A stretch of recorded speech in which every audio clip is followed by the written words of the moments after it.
Good morning to all of you. आज हमने एक बहुत ही शानदार, एक ज़बरदस्त टॉपिक हमने लिया है। और इस टॉपिक जो कि हमारे बीएससी के स्टूडेंट और कंपटीशन आईआईटी जेम्स वगैरह के एग्ज़ाम की अगर आप तैयारी कर रहे हैं, या सीओसीईटी पीजीटी का भी आप अगर तैयारी कर रहे हैं, तो उसकी दृष्टि से ये बहुत इम्पोर्टेंट होने वाला है। आज हमने लीनियर अलजेब्रा का एक ख़ास किस्म का टॉपिक उठाया है, और ये टॉपिक अपने आप में बहुत ज़बरदस्त है। इसे हम पढ़ते हैं रैंक, और लीनियर अलजेब्रा का एक बहुत महत्वपूर्ण टॉपिक है जिसके बारे में हम अध्ययन करेंगे, वो हमारा रैंक टॉपिक है। और रैंक के बारे में आपने ज़रूर सुना होगा, और एक जनरली हमारे एरिया में हम समझते हैं कि कोई कौन रैंक फर्स्ट का आदमी है, कौन रैंक सेकंड का आदमी है। जनरली बिहेवियर में भी बोला जाता है। तो ऐसी ही मैट्रिक्स के फॉर्म में भी कुछ स्पेशल टाइप्स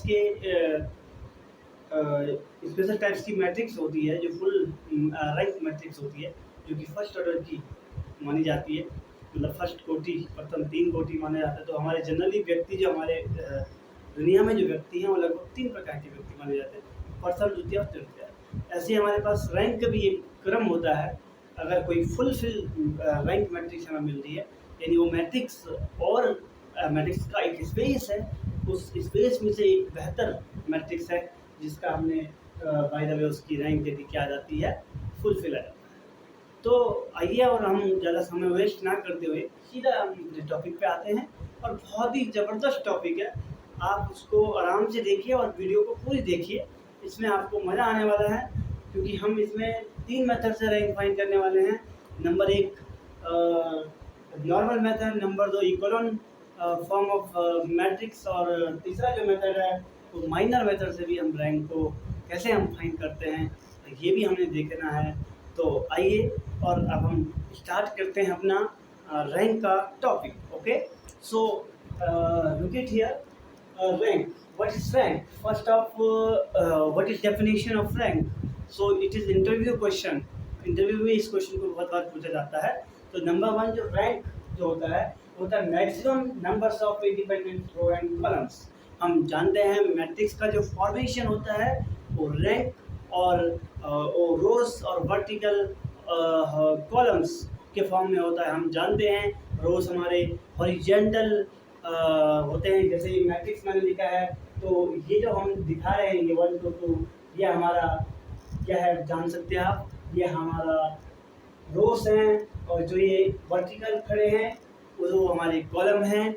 ये मैट्रिक्स 3x3 की मैट्रिक्स है। ये मैट्रिक्स का ऑर्डर होता है। ऑर्डर रैंक हम यहाँ पर स्क्वायर ही मैट्रिक्स का नहीं, किसी भी मैट्रिक्स का जो स्क्वायर नहीं है, रेक्टेंगुलर मैट्रिक्स है, हम उसका भी हम यहाँ पर क्या निकाल सकते हैं, रैंक निकाल सकते हैं। सो आइए, और हम इसमें रैंक के बारे में पढ़ते हैं। तो मैट्रिक्स का फॉर्मेशन मैंने तुम्हें समझा दिया है। तो यही हमारे पास, हम जानते हैं maximum numbers of independent rows and columns. और इंडिपेंडेंट का मतलब कि किसी दूसरी रो पर वो डिपेंडेंट ना हो। अगर हमारे पास जितनी हमारे पास अगर 3 हमारे पास अगर मान लिया 4x4 की एक मैट्रिक्स है, और 3 हमारे पास क्या है, इंडिपेंडेंट रोज है। 3 हमारे पास इंडिपेंडेंट रो है, एक डिपेंडेंट है किसी एक रोज पर, 3 में से किसी एक पर, तो वो मैट्रिक्स हमारी कहलाती है। आप जान सकते हैं उसी चीज़ को हम बोलते हैं rank of matrix. Got it? वही केस आपका कॉलम में भी हो सकता है, जरूरी नहीं है कि यह केस आपका रोज में हो। Got it? यदि हम जानते हैं, यहाँ पर याद रखना कि rank of A less than and equal to होता है minimum of row and column. Minimum row and column, suppose that 4x3 की एक मैट्रिक्स है हमारे पास, ऑर्डर 1 की, ऑर्डर 4x3 उसका ऑर्डर है। और यदि हम कहें कि इस मैट्रिक्स की रैंक कितनी हो, तो ये बात क्लियर है कि इन दोनों में से सबसे जो मिनिमम नंबर है वो 3 है। तो ये बात क्लियर है कि जो इस मैट्रिक्स की रैंक ऑफ ए मैट्रिक्स होगा, उसकी जो रैंक होने वाली है वो क्या होने वाली है, वो होने वाली है 3 से, या 3 भी हो सकती है या 3 से छोटी भी हो सकती है। तो आप इस बात को समझिए, ठीक है। अगर कोई ए 4x3 की मैट्रिक्स है और 4x3 की मैट्रिक्स में से 4 और 3 हमारे पास उसका क्या है, रोज और कॉलम्स है, तो मिनिमम रो और कॉलम में से जो मतलब रोज और कॉलम में से छोटा वाला हो सकता है, कॉलम छोटे हों, हो सकते हैं रो छोटे हों, तो वो हमारा क्या होगा, उससे छोटा और उसके बराबर हमारी क्या होगी, रैंक ऑफ मैट्रिक्स। पहला टॉपिक हमने बहुत अच्छी तरह समझ लिया है, दूसरा टॉपिक भी हमने बहुत अच्छी तरह समझ लिया है, आप इसको भली भांति समझते हैं। अब मैं आपको तीसरा जो यहाँ पर केस बता रहा हूँ कि बहुत इंपॉर्टेंट चीज़ है कि यदि rank of A equal to 0 आता है, रैंक ऑफ ए 0 है अगर, मतलब इसका मतलब है कि maximum number of independent rows and columns हमें मिल ही नहीं रहे हैं, एक भी नहीं मिल रहा, तो इसका मतलब सीधा सीधा है कि rank of A equal to 0 when A जो होगा वो नल मैट्रिक्स होगा। और नल मैट्रिक्स का केस क्या है कि every element of null matrix should be 0, every element of null matrix should be 0, सारे एलिमेंट जिसके क्या हों, 0 हों, उसको हम क्या बोलते हैं, नल मैट्रिक्स कहते हैं। इस बात को आप समझिए, गॉट इट। अब मैं बात करने वाला हूँ केस ऑफ स्क्वायर मैट्रिक्स की। Case of square matrix it means numbers of column equal to be numbers of row, okay, जो कि हमने यहाँ पे 3x3 की एक मैट्रिक्स तुम्हें दिखा रखी है। हम उसको कैसे, हम उसकी रैंक और उसकी रैंक क्या हो सकती है, पॉसिबल केसेस क्या हो सकते हैं उसके, तो उसके पॉसिबल केसेस ये हो सकते हैं कि जो रैंक ऑफ ए है वो लेस देन एन आ जाए, यानी वो 3x3 की यदि मैट्रिक्स है तो हो सकता है उसकी रैंक 3 भी हो सकती है, 2 भी हो सकती है, 1 भी हो सकती है और 0 भी हो सकती है, क्योंकि यहाँ पर square null matrix D square हो सकती है, उसमें कोई डाउट नहीं है। तो 0 भी हो सकती है बट 3 से ज़्यादा नहीं होगी, इस बात का आप लोग ध्यान रखेंगे। ये हमारा टॉपिक था, ओके। अब मैं आपको dependency of row and column के बारे में थोड़ा सा डिस्कस करता हूँ, ये हमारा 5वां टॉपिक है। तो dependency in rows and columns. So first of all I will find out the determinant of A. The determinant of A जब मैं निकालूंगा, डिटर्मिनेंट ऑफ ए अगर 0 आता है तो इसका मतलब जो रैंक ऑफ ए हमारा है वो लेस देन एन आने वाला है, लेस देन एन आने वाला है, डिपेंडेंसी जनरेट होने वाली है। डिपेंडेंसी जनरेट होने वाली है तो रैंक ऑफ ए जो आएगा वो ऑर्डर से क्या आएगा, कम आएगा, ऑर्डर से क्या आएगा, कम आएगा। ये बात तुम समझ, यदि determinant of does not equal to 0 so rank of A equal to क्या आने वाला है, एन आने वाला है। और डिटर्मिनेंट हम रेक्टेंगुलर मैट्रिक्स का फाइंड नहीं कर सकते क्योंकि डिटर्मिनेंट अपने आप में स्क्वायर होता है, तो इस बात को आप समझिए, इसलिए मैंने यहाँ पे एल लिखा है, एम और एन में से नहीं लिखा है। आप मेरी बात को बड़ी बात समझ रहे होंगे मैं कहना क्या चाह रहा हूँ, ठीक है। तो यह है कि यदि डिटर्मिनेंट नॉट इक्वल टू 0 इसका मतलब rank of A equal to N, यानी N is order of matrix and order of matrix it means full rank method, okay, this is full rank matrix, okay. So छठा जो हमारा point है वो है relation type. देखिए rank निकालने के लिए हमें क्या क्या रिलेशन चाहिए उस चीज़ को नोट करते हैं। तो नंबर 1 हमारे पास क्या होना चाहिए, स्केलर प्रोडक्ट होना चाहिए जो कि R2 इक्वल टू 2R1 होगा, और लीनियर कॉम्बिनेशन होना चाहिए R2 times R2 plus 3R1। इस प्रकार से हमारे पास क्या होगा, यहाँ पर रिलेशन होगा, ये 2 रो या 2 कॉलम में जो रिलेशन होंगे वो इस टाइप के रिलेशन हम यूज करेंगे। और एक हमने बहुत इंपॉर्टेंट और बहुत महत्वपूर्ण एक थ्योरम हमने पढ़ी है जिसको हम कहते हैं रैंक नलिटी थ्योरम। और रैंक नलिटी थ्योरम क्या कहती है, rank of A plus nullity of A equal to dimension, okay, this is called dimension. या हम ऐसे बोल सकते हैं डायमेंशन मतलब अननोन्स जो हमारे आते हैं, तो rank of A plus nullity of A equal to dimension. इसको हम रैंक नलिटी थ्योरम से जानते हैं और ये अपने आप पे बहुत ज़बरदस्त थ्योरम है। तो इस थ्योरम को भी हम यहाँ पर इस थ्योरम के भी हम इसमें यूज़ करने वाले हैं इस फाइंड। अब जो नया टॉपिक है ये भी हमारा कंप्लीट हो चुका है। अब हमारा है how to find rank method, how to find rank method. So rank method को हम कैसे फाइंड करते हैं, सबसे तो रैंक मेथड के हमारे पास 3 मेथड हमारे पास मौजूद हैं। मैं आपको 2 मेथड यहाँ पर क्लासीफाइड कराने वाला हूँ। एक मैं कराने वाला हूँ इक्वलॉन और एक है माइनर मेथड। तो नॉर्मल फॉर्म से भी हम मैट्रिक्स को और ये रैंक को निकाल सकते हैं, और इक्वलॉन फॉर्म ऑफ मैट्रिक्स ये सबसे सुटेबल मेथड मुझे लगा है, और माइनर मेथड से भी हम इसका क्या कर सकते हैं, यूज कर सकते हैं। Got it. तो ये हमारे पास 3 मेथड है, और अब हम एक सवाल करने जा रहे हैं जो कि आपके बोर्ड में नोटेड है, और मैं इस सवाल के बारे में आपको इंट्रोड्यूस करवा के, और हम इसको सबसे पहले इसको हम रो इक्वलन फॉर्म से करेंगे, और फिर हम इसी क्वेश्चन को माइनर मेथड से भी करेंगे। तो चलिए पहले माइनर मेथड से हम इसको सॉल्व करते हैं। तो जो हमारे पास माइनर मेथड है उसका क्या काम है? तो माइनर का मतलब आपने क्लास 12th में पढ़ाई होगा, माइनर मेथड किसे बोलते हैं। तो माइनर मेथड छोटे छोटे माइनर लेने पड़ते हैं, और एक मैट्रिक्स के कितने भी माइनर बन सकते हैं। कभी 2x2 का भी बन सकता है, 9 तो 1x1 के हैं, 9 इसमें टोटल नंबर्स ऑफ एलिमेंट कितने हैं, 9 है। तो 9 है तो 9 हमारे पास 1 के हैं। 2 के कितने बन सकते हैं, 3 का एक है, तो उसको हम चेक करेंगे। तो माइनर मेथड के लिए हम सबसे पहले क्या करते हैं, मैट्रिक्स ए का हम क्या निकालते हैं, डिटर्मिनेंट निकालते हैं। और जब मैं मैट्रिक्स ए का डिटर्मिनेंट निकालूंगा, सो मैं लिखूंगा given matrix A equal to, so given that 2 1 1 4 2 2 1 2 2। सबसे पहले मैं इसका फाइंड करूंगा डिटर्मिनेंट ऑफ ए, क्योंकि ये स्क्वायर मैट्रिक्स भी as well as square matrix है, क्योंकि इसमें numbers of column equal to numbers of row है। तो डिटर्मिनेंट ऑफ ए निकालूंगा, सो ये आएगा 2 और 2 टू जा 4, और 2 का फिर इधर जाएगा तो ये भी आएगा 4। फिर हमें डिटरमिनेंट निकालने के जो तरीका है, पहले इसके करस्पॉन्ड निकालेंगे, तो इस वाली रो को और इस वाली रो को यूं दबा देंगे, और इसका मल्टीप्लाई इसके साथ और इसका मल्टीप्लाई इसके साथ। तो सेकंड हमारे पास ये प्लस होता है, ये माइनस होता है, ये प्लस होता है तो माइनस लगा, और 1 का करेंगे तो 1 के करस्पॉन्डिंग जो रोज है, 1 के करस्पॉन्डिंग जो कॉलम्स है उसको दबा देंगे, तो 4 दूनी 8, 8 से 2 के 6, 8 minus 2। Okay, so first third 1, सो इसको दबाएंगे, 4 दूनी 8, 8 में से 2 गए तो ये भी 8 minus 2।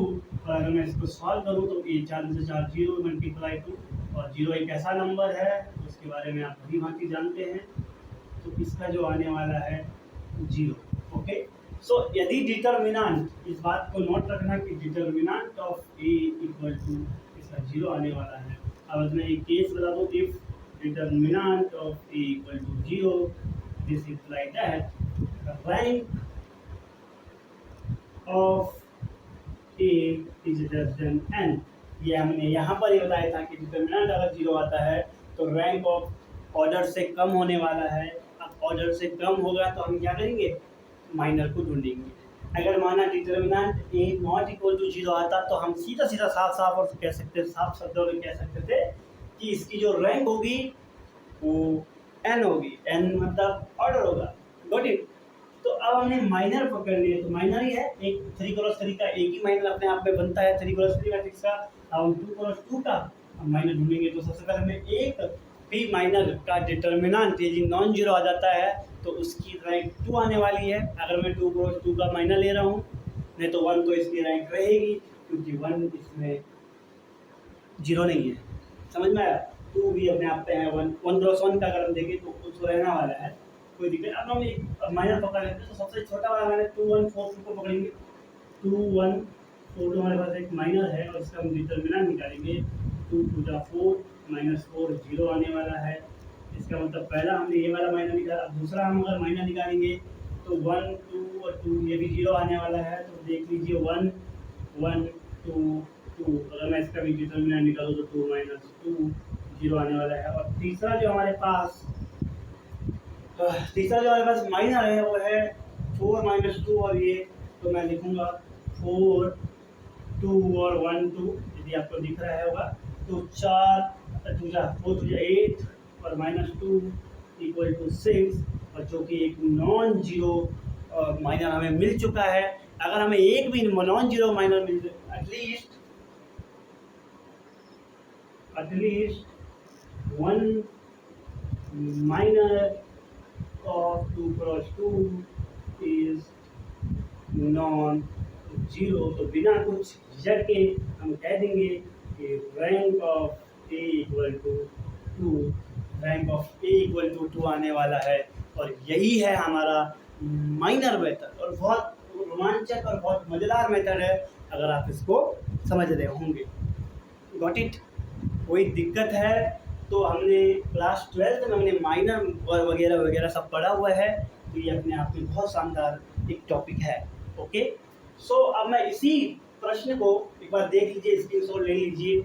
इसी प्रश्न को मैं, इसी क्वेश्चन को मैं, इसी मैट्रिक्स को मैं एक बार रैंक मेथड से, इक्वलन मेथड से इसको करना चाह रहा हूँ। देख लीजिए एक बार, ये बात आपको समझ आई होगी। गिवन मैट्रिक्स है तो हम इक्वलन फॉर्म का यूज़ करेंगे। तो इक्वलन के लिए हमें नंबर्स ऑफ कॉलम्स का यूज, रिलेशन का हमें इसमें यूज़ करना पड़ेगा, जो कि है linear combination and scalar product, इसका हमें इसमें यूज़ करना पड़ेगा। ओके, सो अब हम माइनर मेथड की जगह मैं रो इक्वलन से सॉल्व करता हूँ हमेशा। तुम्हारी इच्छा तुम कॉलम इक्वलन से करो, तो मैं रो इक्वलन से हमेशा करता हूँ, क्योंकि मुझे ये बहुत अच्छा लगता है, तो इसी से करता हूँ रो इक्वलन फॉर्म। हम इसको क्वेश्चन को सॉल्व करते हैं। ओके, अच्छा, रो इक्वलन एक बार मैं इंट्रोड्यूस करवा देता हूँ कि रो इक्वलन मेथड जो हमारे पास होता है, इस बात को ध्यान रखिए आप लोग, तो उस मेथड का हमें एक काम करना पड़ता है कि वो बहुत छोटा एक टॉपिक है। इस बात को ध्यान रखना कि जो मीन लीडिंग एलिमेंट होता है, मीन लीडिंग एलिमेंट का मतलब होता है कि जो मीन लीडिंग एलिमेंट है, ये फर्स्ट जो एलिमेंट होता है, नॉन लीडिंग या मीन लीडिंग बोलते हैं इसको, इसके नीचे के हमें सारे जीरो बनाने हैं, और इस वाले को हमें 1 बनाना है, इस वाले को मुझे 1 बनाना है, और इसके नीचे के सारे एलिमेंट को मुझे क्या करना है, 0 बनाना है। ये मीन लीडिंग एलिमेंट है, ये डायगोनल एलिमेंट इसको बोलते हैं। अब दूसरे में हमें क्या करना है, दूसरे वाले इसको 1 बना के इसके नीचे भी 0 कर देना है। उसके लिए हमें जो बेसिक ऑपरेशन, लीनियर कॉम्बिनेशन वगैरह लगेंगे वो हम लगाएंगे। ठीक है, तो सबसे पहले मुझे इसको 1 बनाना है। तो 1 बनाने के लिए मैं क्या करूँगा, मुझे दिख रहा है कि R3 R1 है, इसका आपस में इंटरचेंज कर दूँ।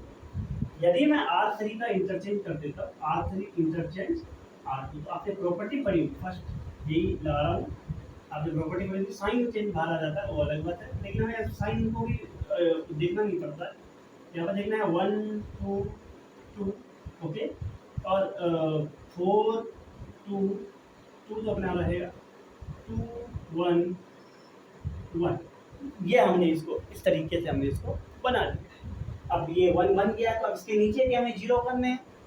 तो जब हम इसके नीचे के एलिमेंट को 0 करेंगे, तो हम यहाँ पर लगाएंगे एक operation R2 times R2 minus 4 multiply of R1। तो जब तीसरा लगाऊंगा मैं, और इसी में मैं एक तीसरा ऑपरेशन भी लगाऊंगा कि R3 times R3 minus 2 multiply of R1। Got it? इससे एक चीज़ तुमने दिख रही होगी साफ साफ कि R2 का मतलब 4 है, और माइनस 4 मल्टीप्लाई ऑफ R1, ये आने वाला है 0, और 2 मल्टीप्लाई ऑफ R1, इसका मतलब 1, तो ये आने वाला है 0। एक काम पहले करते हैं, ये पे 2, यहाँ पे 2 रहेगा, यहाँ पे 4 का मल्टीप्लाई, तो 2 मल्टीप्लाई कितना 8, 2 मल्टीप्लाई 8, इसका मतलब ये कितना होने वाला है, 6 होने वाला है।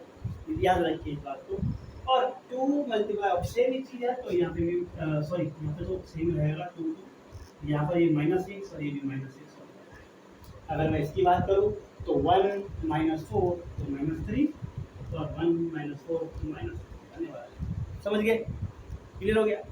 अब मैं यहाँ से क्या करता हूँ कि R2 में क्या करता हूँ, 1/6 मल्टीप्लाई ऑफ R2 लगाता हूँ। अगर मैं ये लगाऊंगा तो ये वाला, और यहाँ पर लगा देता हूँ R3 टाइम्स 1/3, माइनस का 1/3 और माइनस का 1/2 मल्टीप्लाई ऑफ R3। अगर मैं लगाऊंगा तो 1 2 2 0 1 1, ये भी 0 1 1, और ये हमें साफ साफ दिख रहा है कि 1 है। तो अब एक ऑपरेशन और लगाऊंगा, ऑपरेशन है R3 times R3 minus R2। अगर मैं इसको लगा रहा हूँ, देखिए 1 2 2 और 0 में से 0, 0 1 1 तो रहेगा। R3 को मैं R3 में से R2 उठा रहा हूँ, तो 0 में से 0 गए, 1 में से 1 गए, 1 में से 1 गए। और हम देख रहे हैं कि एक हमारे पास पूरी कॉलम एक रोज हमारे पास क्या हो रहा है, पूरा 0 हो रहा है। तो इसका मतलब ये हमारा क्या है, एक बहुत ही ज़बरदस्त मेथड है रो इक्वलन फॉर्म, और ये मैट्रिक्स का एक बहुत ही शानदार टॉपिक है, इसके बारे में हम जानते हैं। तो अगर मैं इसको इंट्रोड्यूस करूंगा, तो अब हम थ्योरम रैंक एनालिसिस थ्योरम का भी यहाँ पे यूज़ करेंगे। अगर पूरी रोज हमारी क्या आ जाती है, 0 आ जाती है ना, एक हमें 1 0 रोज मिल जाती है पूरी मतलब इसका 1 0 का रो का मतलब है कि पूरे उस रो के पूरे एलिमेंट क्या मिलते हैं, 0 मिलते हैं। तो उसी को हम नल स्पेस भी कहते हैं, नलिटी भी कहते हैं। तो नलिटी हम जानते हैं कि रैंक ऑफ ए, तो रैंक ऑफ ए हम देखें तो रैंक ऑफ ए हमारा कितना आ गया, 2 आ गया। और यदि रैंक ऑफ ए 2 आ गया तो डायमेंशन इसकी कितनी है, तो जितना उसका ऑर्डर, तो डायमेंशन उसकी 3 है। तो भाई रैंक नलिटी थ्योरम, तो रैंक नलिटी थ्योरम कहता है rank of A plus nullity of, nullity मतलब n of A equal to 3। तो रैंक 2 है plus nullity of A equal to 3, तो nullity of A equal to 3 minus 2 equal to 1। तो ये हमारा क्या है, तो मैंने यहाँ पे नल स्पेस को भी जनरेट करवा दिया है, तो नल स्पेस हमारे पास 1 है। तो आई होप ये दोनों मेथड आपको अच्छे लगे होंगे। ये बहुत आसान एक मेथड है, दोनों मेथड से हम किसी को भी कर सकते हैं, माइनर मेथड और रो इक्वल फॉर्म मेथड। नेक्स्ट वीडियो में मैं बात करूँगा नॉर्मल फॉर्म की, और इसके बाद हम सिस्टम ऑफ लीनियर इक्वेशन की ओर आगे बढ़ेंगे। बहुत ही बहुत धन्यवाद, थैंक यू वेरी मच, आपको मजा आया।